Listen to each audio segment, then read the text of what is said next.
சும்மா இது எல்லாமே சும்மா.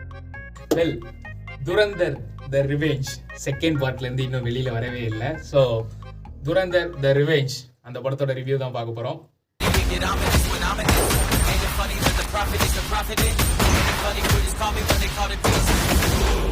கிட்டத்தட்ட 4 மணி நேரம், நடுவில் ஒரு நிமிஷம் கூட என்னடா இப்படி பண்றீங்க அப்படின்னு சொல்லி போர் அடிக்கவே விடல.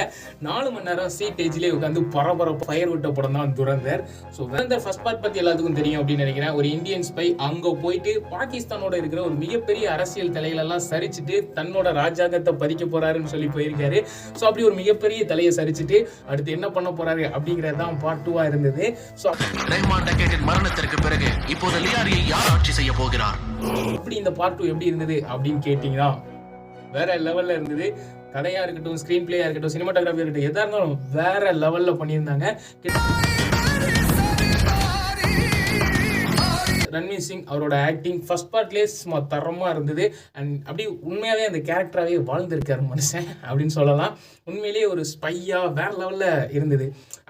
இந்த படம் பார்த்ததுக்கு அடுத்து